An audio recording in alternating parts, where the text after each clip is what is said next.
Hello बच्चों, मैं सत्यम sir आप सभी का स्वागत करता हूँ आपके अपने प्यारे फिजिक्स ज्ञान मुकेश नायक चैनल पर। बहुत बच्चों की रिक्वायरमेंट थी कि सर अभी से अगर पढ़ाई स्टार्ट कर दे तो बोर्ड एग्जाम में फिजिक्स में 60 मार्क्स 70 मार्क्स आ सकते हैं क्या। तो मैं हमेशा बताता हूँ कि अभी से भी अगर स्टार्ट कर दो आप तो 60-70 नहीं, आप 90 प्लस मार्क्स भी ला सकते हो। तो कैसे लाना है क्या बहुत बच्चे पूछते हैं, तो आज इसीलिए ये वीडियो में स्ट्रैटेजी बता रहे हैं कि आप कैसे फिजिक्स में 90 प्लस स्कोर कर सकते हैं अभी से भी, अगर आपने अच्छे से पढ़ाई किया तो चलो स्टार्ट करते हैं कि कैसे करना है, क्या करना है पढ़ाई, आपको कैसे स्ट्रैटेजी रखनी चाहिए फिजिक्स की। क्योंकि बहुत बच्चों को फिजिक्स हार्ड लगता है। फिजिक्स हार्ड नहीं, आप अगर पूरा स्ट्रैटेजी बनाकर प्लानिंग कर कर अगर पढ़ाई करो तो बिल्कुल फिजिक्स हार्ड नहीं है, बहुत ही ईजी है। तो चलो देखो, ये कुछ पॉइंट्स है जो कि आपको फॉलो करने पड़ेंगे। सबसे पहले तो आपको फिजिक्स का मतलब पढ़ाई करनी है तो आपको टेक्स्ट बुक बहुत ज़्यादा इंपॉर्टेंट है। आपको जो एचएससी बोर्ड का टेक्स्ट बुक है वो आपको पूरा पढ़ना पड़ेगा। देखो आपको 16 चैप्टर्स है फिजिक्स के अंदर, तो उसमें से कुछ चैप्टर्स ही डिफिकल्ट है लेकिन बहुत सारे चैप्टर्स इजी भी है। तो आपको उन चैप्टर्स को अकॉर्डिंगली वेटेज के हिसाब से पढ़ाई करना है, क्योंकि ऑलमोस्ट सभी चैप्टर्स का वेटेज 6-7 मार्क्स है। 1-2 मार्क्स वेरी होता है, कुछ मेजर चैप्टर्स है कुछ माइनर है। मतलब बहुत सारे चैप्टर्स है कि जो छोटे हैं बट वेटेज हाई है, तो उन चैप्टर्स पर ज़्यादा फोकस कीजिए आप। तो देखिए सबसे पहले तो आपको टेक्स्ट बुक रीड करना बहुत ज़रूरी है। आप कितने भी लेक्चर्स देख लीजिए, कुछ भी कर लीजिए, आपको टेक्स्ट बुक 1 बार 2 बार 3 बार रीड करना ही पड़ेगा। क्योंकि आपको बोर्ड व एग्जाम में जो थियोरेटिकल क्वेश्चंस होते हैं, डेरिवेशंस होते हैं, तो बहुत बच्चों को लगता है कि उसमें थ्योरी नहीं लिखते आती है मुझे, तो वो आपको टेक्स्ट बुक रीड करके ये आइडिया मिलेगा कि कैसे थ्योरी लिखना चाहिए। ठीक है, देन आप जब टेक्स्ट बुक रीड कर रहे हो उसके बाद आपको अपने नोट्स बनाना चाहिए। सिर्फ टेक्स्ट बुक पढ़कर, अच्छा अभी मुझे बताइए, अगर एग्जाम को 8 दिन बचे, फेब्रुवरी में एग्जाम है, 3 मंथ्स रहे अभी आपको एग्जाम के लिए करीब करीब, तो आप लास्ट में तो पूरा टेक्स्ट बुक रीड नहीं कर सकते ना। 2-3 दिन 4 दिन 5 दिन जब एग्जाम को रहेंगे, आप आपके नोट्स बनाए हुए आपको जल्दी से समझता है, तो आपको अपने नोट्स भी बनाने पड़ेंगे, हैंड रिटन नोट्स, ताकि हमारे हैंड रिटन नोट्स से बहुत ज़्यादा फायदा होता है आपको पढ़ने में, जल्दी से रिवाइज होता है आपका। उस नोटबुक में आपके नोट्स तो होने ही चाहिए, मतलब थ्योरी होनी चाहिए, डेरिवेशंस होने चाहिए, डायग्राम्स भी होने चाहिए। बहुत सारे ऐसे डेरिवेशंस होते हैं, क्वेश्चंस होते हैं जिनमें डायग्राम्स बहुत ज़्यादा इंपॉर्टेंट हो जाता है, तो वो डायग्राम्स के साथ क्वेश्चन बनाना, जैसे जो dual nature of matter and radiation chapter है, तो उसमें आपको फोटो इलेक्ट्रिक इफेक्ट वाला जो है सेटअप के क्वेश्चन आता है 4 मार्क्स का, तो वो डायग्राम बहुत ज़्यादा इंपॉर्टेंट है। डायग्राम बनाते हो तो होता क्या है, एक जो आपका पेपर चेक करने वाला उसे पता चल जाता है कि इसे पता है, और वो डायग्राम को आपको एक्सप्लेन करना होता है बस। तो डायग्राम्स भी आपके नोट्स में बने होना चाहिए। अभी बहुत बच्चों को लगता है कि डेरिवेशंस में भी प्रॉब्लम आने लगा है, मुझे डेरिवेशंस नहीं आते हैं, कभी कोई डेरिवेशन ईजी लगने लगता है, कोई डेरिवेशन हार्ड लगने लगता है। तो क्या करना है आपको, डेरिवेशन के लिए एक अलग से नोटबुक बनाइए आप, उसमें सिर्फ डेरिवेशन की प्रैक्टिस करनी है आपको। और देखो बहुत ज्यादा डेरिवेशन नहीं, आप अगर प्लानिंग करो स्ट्रैटेजी से, अगर एक टारगेट सेट कर लो कि मुझे रोज 4-5 डेरिवेशंस करने हैं, लिखने हैं बिना देखे, तो वही इस नोटबुक में लिखना है आपको डेरिवेशंस। आपके डेरिवेशंस भी बहुत अच्छे से प्रिपेयर हो जाएंगे। डेरिवेशंस आपको हेल्प करते हैं, न्यूमेरिकल्स में भी बहुत सारे डेरिवेशंस आपको पता हो तो हेल्प हो जाता है, क्योंकि बीच वाला कोई फॉर्मूला यूज हो जाता है कभी कभी, तो इसलिए डेरिवेशंस इंपॉर्टेंट है, उसके लिए अलग से नोटबुक बनाए। क्योंकि आप जब रिवीजन करें तो थ्योरी अगर आपकी क्लियर हो चुकी है, पूरे डायग्राम्स आपको पता है, तो डेरिवेशंस ही आप देखना चाहते हो तो वो नोटबुक से गो थ्रू करके आप डेरिवेशंस का भी रिवीजन कर सकते हो बहुत इजीली। देन बोर्ड एग्जाम में न्यूमेरिकल्स भी अच्छा सा वेटेज रखते हैं, तो न्यूमेरिकल्स में बहुत बच्चों को प्रॉब्लम आता है। बहुत बच्चों को लगता है नहीं मैं न्यूमेरिकल्स करके चला जाऊंगा तो हो जाएगा, लेकिन आप जब तक ये नोट्स टेक्स्ट बुक रीड करके डेरिवेशंस नहीं पढ़ोगे आपको न्यूमेरिकल्स नहीं आएंगे। देखो बोर्ड के टेक्स्ट बुक में 2 टाइप के न्यूमेरिकल्स है आपके, एक तो सॉल्व न्यूमेरिकल्स है और एक अनसॉल्व न्यूमेरिकल्स है। आपको दोनों भी न्यूमेरिकल्स बहुत अच्छे से प्रिपेयर करना है। जो सॉल्व न्यूमेरिकल्स है वो भी बहुत अच्छे लेवल के दे रखे हैं एग्जाम, मतलब बोर्ड के बुक में एग्जाम के लिए, तो आपको वो और अनसॉल्व दोनों भी सॉल्व करना है। और बाद में आपके पास बहुत सारे रेफरेंस बुक्स भी होंगे, प्रीवियस ईयर क्वेश्चंस का आप बहुत ही अच्छा बेस मतलब बना सकते हो। क्योंकि आप जब भी देखिए अभी वर्ल्ड कप वगैरह चल रहा है, तो हमारी इंडियन टीम बहुत अच्छे से खेल रही है, ऐसा इसके पीछे बहुत सारे रीजन है, प्लेयर्स सब अच्छे खेल रहे हैं, लेकिन जब आप मैच में खेलने उतरते हो तो सामने वाली टीम के पता करते हो कि किस प्लेयर की क्या कमजोरी है, क्या उसका स्ट्रांग है, स्ट्रेंथ है उसका। तो वैसे ही जब आप एग्जाम में चले जाते हो तो डायरेक्ट नहीं जाना है, पीवाईक्यूज देखने हैं बोर्ड्स के, तो प्रीवियस ईयर क्वेश्चंस देखकर आपको एक आइडिया लग जाता है कि क्वेश्चन कैसे पूछा जाता है, numerical derivations, then 1 mark 2 mark के शॉर्ट आंसर क्वेश्चंस होते हैं वो कैसे पूछे जाते हैं। तो ये भी बहुत एक इंपॉर्टेंट चीज है कि आपको प्रीवियस ईयर क्वेश्चंस भी अच्छे से करना है, क्योंकि उससे आपको बहुत अच्छा आइडिया लगता है, कॉन्फिडेंस बिल्टअप होता है, आपकी पढ़ाई उस लेवल तक हो रही है या नहीं हो रही है। तो ये तो आपके नोट्स, डेरिवेशन, न्यूमेरिकल्स की आपको प्रैक्टिस ही करना पड़ेगा। आप बोलोगे कि मैं अगर देख लूँ और मेरे से ये न्यूमेरिकल सॉल्व हो जाए, ऐसा नहीं है। न्यूमेरिकल्स आपको सॉल्व कर कर ही देखना पड़ेगा, उसका प्रैक्टिस करना पड़ेगा। डेली टारगेट सेट कीजिए कि मुझे 5-10 इतने न्यूमेरिकल सॉल्व करना ही है डेली, और वो डेली का टारगेट अचीव हो जाना चाहिए। जब भी आप न्यूमेरिकल सॉल्व करो तो आपको कितना भी अच्छे से लॉग टेबल आता हो, आप लॉग का यूज करके ही सॉल्व कीजिए।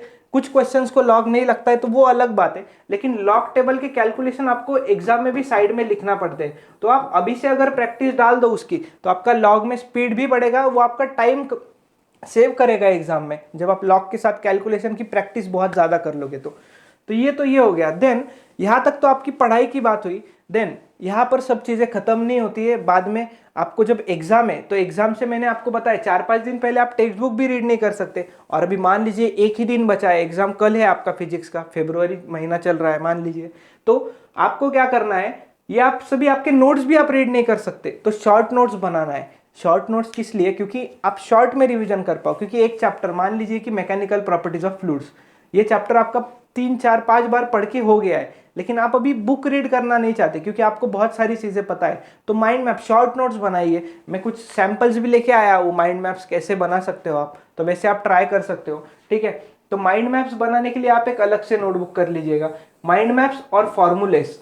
क्योंकि अभी देखो न्यूमेरिकल में सबसे ज्यादा इंपॉर्टेंट क्या होता है, फॉर्मूला और यूनिट कन्वर्जन। यूनिट कन्वर्जन तो आप सीख जाओगे न्यूमेरिकल सॉल्व करते करते, लेकिन फॉर्मूलाज और माइंड मैप्स की एक बुक रहेगी तो आप गो थ्रू कर लोगे। मतलब एक बुक में आपका पूरा फिजिक्स आना चाहिए, पूरे 16 चैप्टर्स का माइंड मैप्स और फॉर्मूलाज बन जाना चाहिए।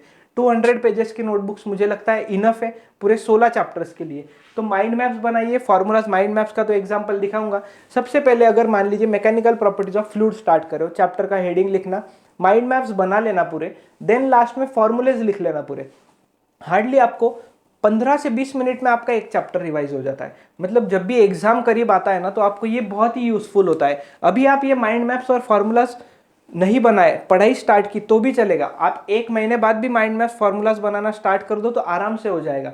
अभी देखिए 16 चैप्टर से 16 में से 50-60% चैप्टर्स मीडियम लेवल के हैं, और बाकी जो 40% चैप्टर बचते हैं, 40-50%, वो चैप्टर बहुत ज़्यादा इजी है, उसमें आपको ज़्यादा एफर्ट्स नहीं देना पड़ता है, बस आपके कंसेप्ट क्लियर होना चाहिए।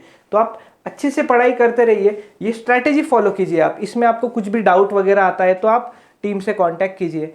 तो ये आपको फॉलो करना है। अभी इसके बाद अभी आपको लग रहा होगा कि 16 चैप्टर से 3 महीने बचा है, ऑब्वियसली टाइम तो ज़्यादा देना पड़ेगा, हार्डवर्क करना पड़ेगा, हार्डवर्क के लिए कोई ऑप्शन नहीं है। प्रॉपर प्लानिंग बना के पढ़ाई कीजिए आप, मतलब टारगेट सेट कीजिए कि मुझे ये चैप्टर न्यूमेरिकल्स, थ्योरी, डेरिवेशंस के साथ मुझे इतने दिन में कंप्लीट करना है। अकॉर्डिंगली हर एक के हिसाब से अलग अलग टाइम लगता है। किसी को फ्लूइड्स हार्ड लगता है तो उसे उसके लिए टाइम लगेगा, किसी को फ्लूइड्स ईजी लगता है तो वो जल्दी से कर लेगा।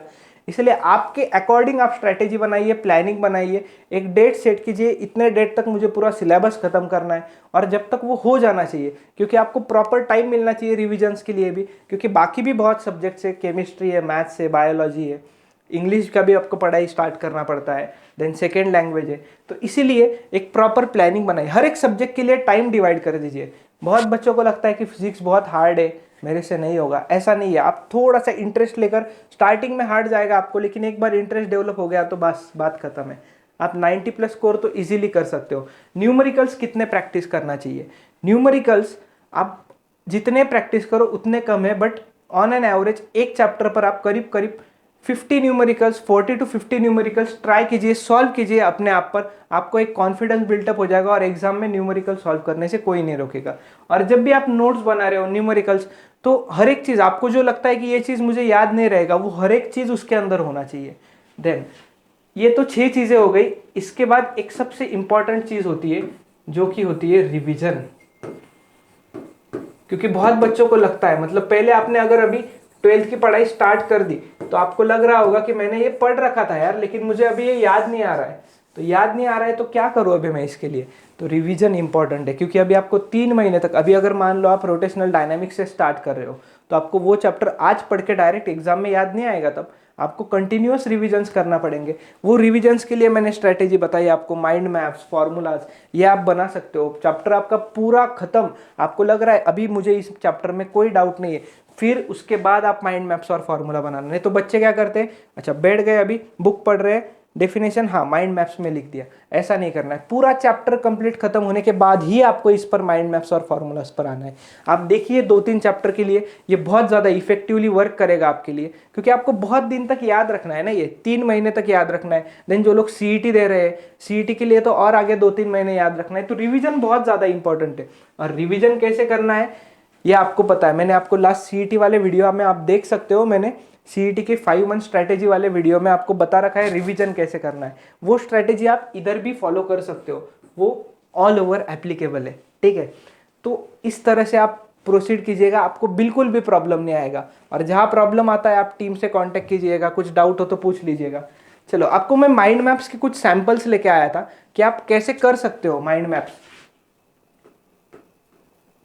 देखिए अगर आप फ्लूइड वाले चैप्टर से स्टार्ट कर रहे हो, तो फ्लूइड वाले चैप्टर से स्टार्ट करने पर देखो ये माइंड मैप, ये एक बुक का है, आप कोई बुक के माइंड मैप्स के डिपेंड नहीं रहना, आपको अपने हाथ से बनाना है। क्योंकि हम लोग जो लिख लिख कर नोट्स बनवाते हैं ना, तो उसका बहुत ज़्यादा फायदा होता है आपको। देखो ये फ्लूइड्स चैप्टर में देखिए, सबसे पहले जब फ्लूइड स्टार्ट होता है तो ये एटमॉस्फेरिक प्रेशर, बैरोमीटर, प्रेशर क्या होता है, ये सब चीज़ें, ये जस्ट एक एग्जाम्पल है आपके लिए, आप अपने हिसाब से उसे चेंज कर सकते हो अकॉर्डिंगली। देन हाइड्रोस्टैटिक्स में क्या है, फ्लूइड्स के properties, surface tension, surface energy, ये सभी। देन सरफेस टेंशन में क्या क्या है, देन एंगल ऑफ कांटेक्ट आता है, बाकी सब चीज़ें आती है। देन फ्लूइड डायनेमिक्स वाले पार्ट में viscosity, coefficient of viscosity, then Stokes law आता है, equation of continuity, Bernoulli's equation, बाकी सब चीज़ें आती है। तो ये आपको इस तरह से बना सकते हो, यहाँ पे शॉर्ट में फॉर्मूलाज लिखना है आपको। ये तो फ्लूइड्स वाले चैप्टर का एग्जाम्पल बता रहा हूँ जस्ट मैं। देन रोटेशनल डायनेमिक्स का भी बना सकते हो, ये तो बहुत ही इजी और कंसेप्चुअल चैप्टर है, मार्क्स देने वाला चैप्टर है आपको। स्टार्टिंग इस चैप्टर से अगर आप कर रहे हो तो रोटेशनल डायनेमिक्स के बाद ऑसिलेशन करना, क्योंकि थोड़ा सा कनेक्शन है उन चैप्टर्स के बीच में। ऐसे आप चैप्टर्स को आपके हिसाब से सीक्वेंस से डिवाइड कर दीजिए कि पहले ये चैप्टर करना है, फिर बाद में ये करना है। आपको कोई चैप्टर ईजी लगता है, जैसे मान लीजिए बहुत लोगों को इलेक्ट्रिसिटी वाला पार्ट, जो इलेक्ट्रोस्टैटिक्स, करंट, इलेक्ट्रिसिटी ईजी लगता है, तो आप उससे भी स्टार्ट कर सकते हो, ठीक है। क्योंकि आपका इंटरेस्ट बनना चाहिए, स्टार्ट करने के बाद आपको वो और अंदर से फीलिंग आना चाहिए कि नहीं मुझे अभी करना है, हो रहा है मेरे से। तो ये रोटेशनल डायनेमिक्स में जैसे देखिए अभी बहुत सारे सर्कुलर मोशन है, बैंकिंग ऑफ रोड्स है, बैंकिंग ऑफ रोड्स में विदाउट फ्रिक्शन वाला केस है, विथ फ्रिक्शन वाला केस है, तो उसमें कैसा है, ये सभी चीज़ें आप ऐसे माइंड मैप बनाकर करेंगे तो बहुत ईजी जाएगा, ठीक है। तो ये स्ट्रैटेजी आप फॉलो कीजिए, उम्मीद करता हूँ आपको ये पसंद आई होगी स्ट्रैटेजी, ठीक है। तो stick to the target, target बनाइए अपना एक, हमें 90+ स्कोर करना ही है फिजिक्स में, और वो कोई हार्ड चीज़ नहीं है। और कुछ बच्चों को लग रहा होगा कि अभी यार 3 महीने बचे हैं, अभी कैसे होगा, तो आप PGMN ऐप पर जाकर शौर्य बैच भी ले सकते हो। शौर्य बैच के अंदर आपको पूरा HSC बोर्ड का कंटेंट है, लाइव बैच चलती है, वो रिकॉर्डेड वीडियोस भी अवेलेबल है आपको उसमें। तो आप पहले वाले चैप्टर्स कवर कर लीजिएगा, लाइव में चल रहे हैं तो बाकी के चैप्टर्स कवर कर लीजिएगा। तो अगर किसी को लग रहा है कि मैं नहीं कर सकता खुद से, तो आप वो बैच ले लीजिए। शौर्य बैच में बहुत ज़बरदस्त चल रहा है, डिटेल में, कोई कंसेप्ट हार्ड है तो हम लोग वहाँ पर बताते हैं आपको कि इसे इजी वे में आप कैसे ध्यान में रख सकते हो। तो यही था, उम्मीद करता हूँ आपको ये वीडियो अच्छा लगा होगा। तो लाइक कीजिएगा, शेयर कीजिएगा, चैनल को सब्सक्राइब कीजिएगा, एंड चलो ऑल द बेस्ट।